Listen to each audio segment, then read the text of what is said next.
सद्गुरु आशुतोष जी महाराज की जय। सभी संतों और महात्माओं की पावन चरणों में सादर दंडवत नमन और आप सभी को मेरा सादर प्रणाम।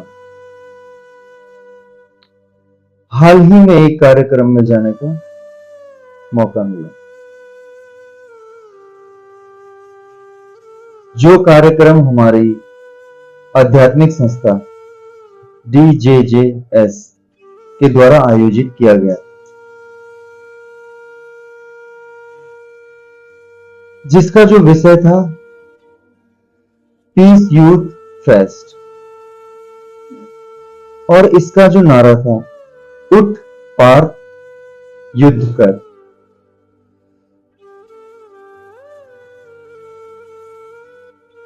ये जो कार्यक्रम था, ये आज की युवा पीढ़ी हो गई या बच्चा पीढ़ी हो गई या फिर हमारे बुजुर्ग हो गए, इन सबको मद्देनजर रखते हुए ही करवाया गया। लेकिन जिसमें 15 से लेके और 40 साल तक के लोगों का आगमन, बहुत ही सुंदर प्रोग्राम, और सुंदर से भी ज्यादा कि वहां पर जो हमें एक संदेश मिला अपने जीवन के प्रति, समाज के प्रति, अपने कर्तव्यों के प्रति, वो बहुत ही उच्चतम था।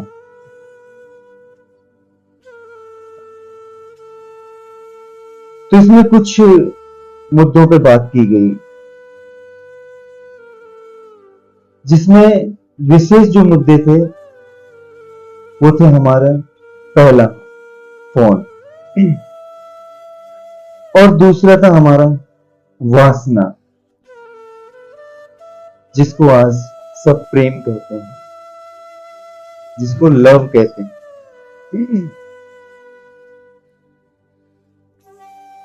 और इन्हीं मुद्दों के ऊपर बात की गई,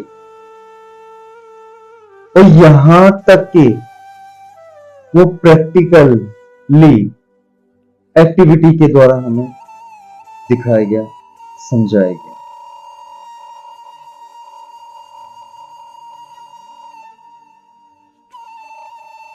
काफी लोगों को मैंने कहा भी था कि चलिए आप भी चलिए हमारे साथ, और कुछ ना कुछ जीवन में हो सकता है कुछ ऊंचा ही मिले, सीखने को मिले। लेकिन ऐसी जगहों पे कौन जाना पसंद करता है? पर छोड़िए इस बात को।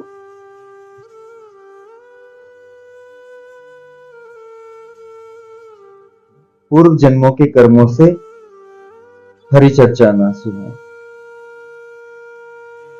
तो वही चीज है कि अच्छी चीजें जल्दी नहीं पाती, लेकिन बुरी चीजें बहुत जल्दी भा जाती हैं। अक्सर देखिए, अभी चाहे हमारी युवा पीढ़ी हो, और चाहे वो 2-2.5 साल का बालक हो, और चाहे वो 80 साल का बुजुर्ग ही क्यों ना हो, लेकिन सब अपने आप में ये जो फोन नाम की चीज है ना, इसमें इस तरीके से घुल चुके हैं कि उससे बाहर भी नहीं आना चाहते। बिल्कुल मैं देखता हूं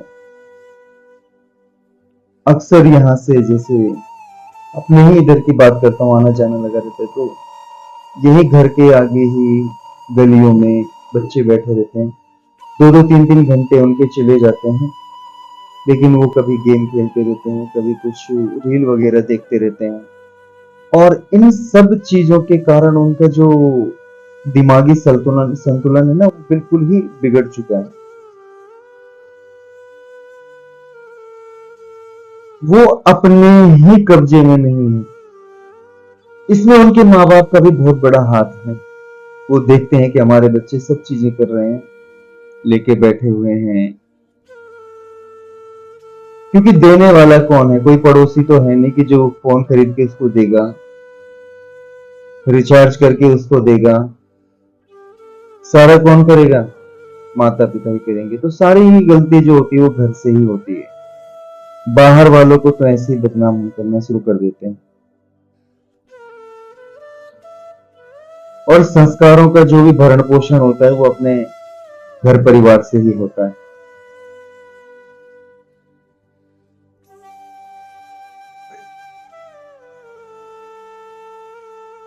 अक्सर देखिए कि जितने भी लोग हैं वो कम से कम 1 से 1.5 घंटा, 2 घंटा, 3 घंटा, 4 घंटा सिर्फ रील देखने पे ही अपना बिता देते हैं। और देखा क्या उसमें ये भी नहीं पता। कहते हैं कि मूड फ्रेश कर रहे हैं, पर मुझे नहीं लगा आज तक कि उसको देख के किसी का मूड फ्रेश हुआ। उसको देखने के पश्चात तो मैंने अक्सर ये देखा कि लोगों में चिड़चिड़ाईपन आया और फालतू की हरकतें ही करनी आई, और वही चीजें और वो अपने बच्चों के सामने करना शुरू कर देते हैं, और उसी चीज को बच्चे फिर उनके सामने करना शुरू कर देते हैं। तो कहां से ऊंची चीज आई, या कहां से उन्होंने कुछ ऊंचा सीखा? कुछ भी नहीं। तो ये एक बहुत बड़ा ही मुद्दा बन चुका है, और जिसके ऊपर कई संस्थाएं काम भी कर रही हैं कि किस तरीके से इस युवा पीढ़ी को इससे बचाया जाए। क्योंकि युवा पीढ़ी को जो ये है फोन, और इसमें जो उसको जो रोज का डेली का जो 1.5 GB डेटा मिल जा रहा है, तो उसकी बेरोजगार होने का भी उसको एहसास नहीं होने दे रहा।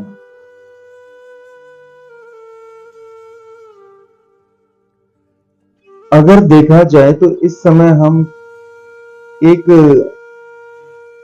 गुलामी की जिंदगी जी रहे हैं। एक यंत्र हमारे ऊपर शासन करके बैठा हुआ है, और वो यंत्र हमें चला रहा है, ना कि हम उसे चला रहे हैं। अक्सर देखिए कि उसमें कि कुछ लोग हैं कि जो ऐसी ऐसी वीडियोस बनाते हैं। कोई कच्छा पहन के नाच रहा है, कोई पत्ते लपेट के नाच रहा है, कोई फालतू की गालियां दे दे के वीडियो बना रहा है, और उस पर लोग कमेंट कर रहे हैं, और उसको लोग लाइक कर रहे हैं, दूसरे के साथ शेयर कर रहे हैं। और फिर क्या हो रहा है कि ऐसे लोगों के व्यू बढ़ रहे हैं, ऐसे लोग समाज में और ऊंचा उठ रहे हैं। फिर इनको कुछ पार्टियां जो है कि सम्मानजनक पुरस्कार भी दे रही हैं। तो क्या फायदा, क्या ऊंचा किया है इन्होंने भैया? कुछ भी नहीं लगा। एक उन्हीं की तरह की भीड़ उनके साथ इकट्ठा हो गई है। जिस तरीके की बेवकूफी की हरकतें उनकी है, उसी तरीके के लोग उनके साथ भी इकट्ठा हो गए। कोई समझदार होगा उनके साथ भी, ये तो हो ही नहीं सकता। और अगर कोई उनके साथ जुड़ भी रहा है तो उसका कुछ ना कुछ अपना एक उसके साथ मुद्दा है, क्योंकि जिसके साथ भीड़ है तो उसके साथ कुछ ना कुछ अपना एक मुद्दा जुड़ जाता है कि आइए इसकी भीड़ हमारे साथ आके हमारा कुछ काम हो जाएगा।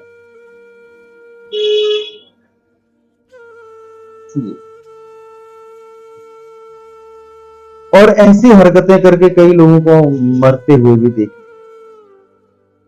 उसके पश्चात भी कई बच्चों ने अपने माता पिता के जो पैसे थे उनको गवा दिया। किस चक्कर में? गेम के चक्कर में, फोन में खेलते हुए। कई तो बहुत बहुत बड़े क्राइम सुनने को भी मिले। लेकिन एक चीज देखिए, पहले ये यंत्र जो था बना, फिर उसके बाद ये हमारे पास आया, और उसके लिए भी हमने क्या किया? पैसे खर्च किए। फिर उसके पश्चात क्या हुआ कि इसकी लत लगी हमें, है ना। लत लगने के पश्चात क्या हुआ कि जब लत लग गई तो अब लत छुड़वानी होगी, तो लत छुड़वाने के लिए वो क्या करेंगे, पैसे खर्च करेंगे। तो अब देखो कितने महान है सब। भगवान ने हमें एक बुद्धि दे रखी है ना।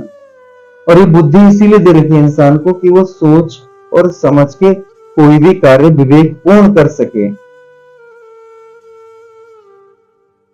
लेकिन बुद्धि होने के पश्चात भी अगर विवेकतापूर्ण कार्य हम नहीं करते हैं तो फिर इस बुद्धि का होना भी हमारे लिए कोई फायदेमंद नहीं।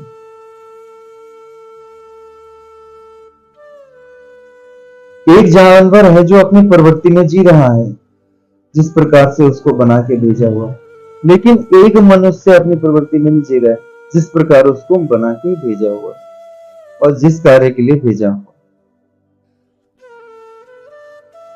और अगर इन सभी प्रवृत्तियों से आप बचना चाहते हैं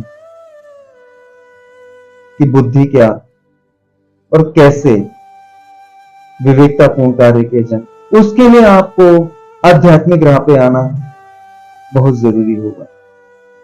बिना अध्यात्म के जीवन जो है ना वो एक अंधकार के समान, क्योंकि अध्यात्म ही एक ऐसा उजाला है कि जो आपको आपकी असली राह दिखाता है और जीवन जीने का सलीका सिखाता है।